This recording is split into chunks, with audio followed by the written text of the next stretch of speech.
Hi everyone, I'm Dr. Raval, 35 years as a private practitioner, and welcome to Doc Dynasty.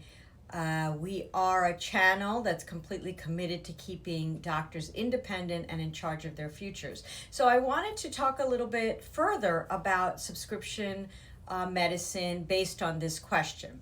So what is subscription medicine? First of all, if you have signed any insurance contracts, you are bound by those insurance contracts. That's a legal entity, and you cannot change into a subscription practice unless you leave that insurance company.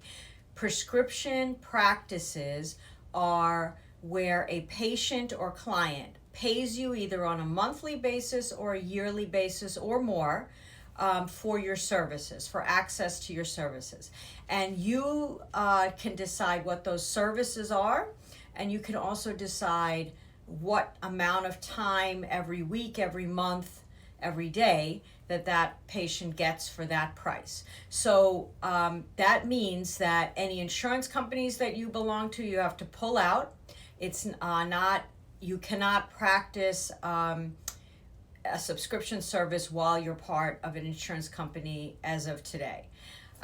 So most practitioners decide whether they want to see a patient on a weekly basis, a monthly basis, or X number of visits per month. And that's how a subscription service works. I personally have some colleagues that charge more executive type of patients a yearly fee, and that's they either own the company or the company is willing to pay for a subscription service with a yearly fee, which entitles them to no less than this and no more than this number of visits per month, and it incorporates extra fees for emergency services or services beyond a certain time frame. So if I'm in the eastern United States and it's based on that time frame, somebody travels to Australia that is out of hours, then there is a fee that's extra for that. You decide as a practitioner how you would like to do it.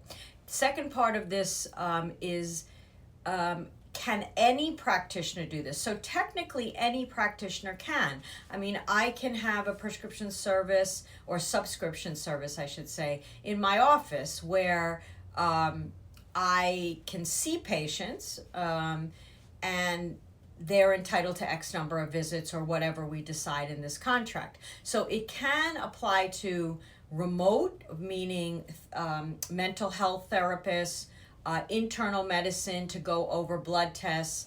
Now there are heart rate monitors and diabetic sugar monitors. So if you wanted to schedule 15 minutes a month to go over those things, that easily falls into internal medicine. However, any practitioner in any way they practice can do the same thing.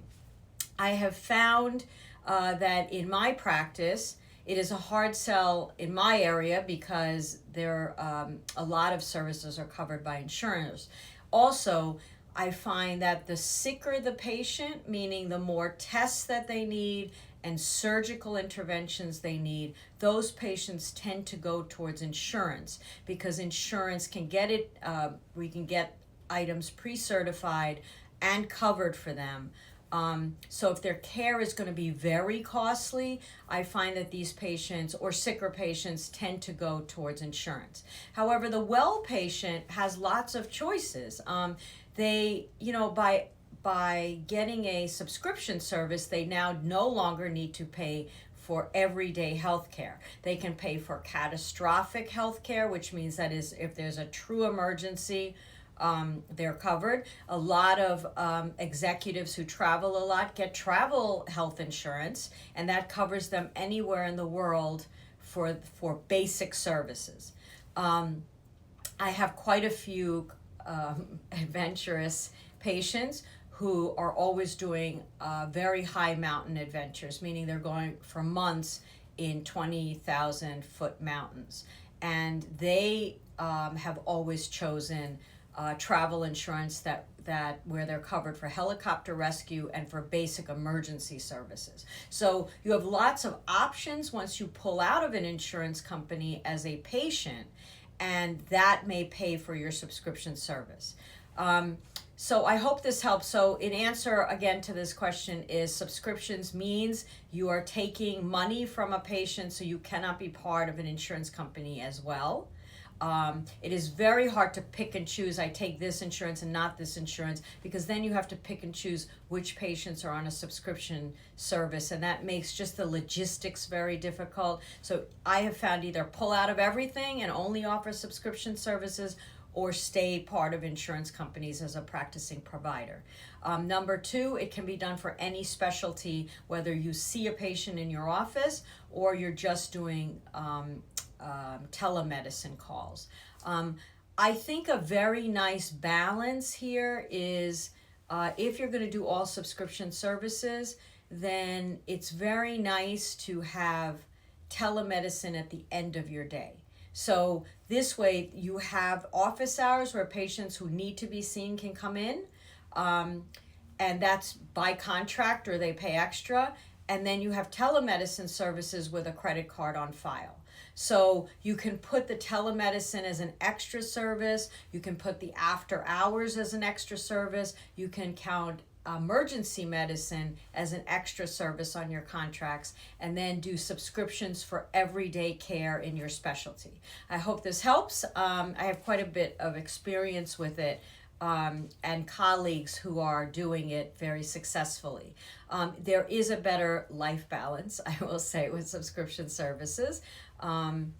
So just something for you to consider. Hope this was helpful.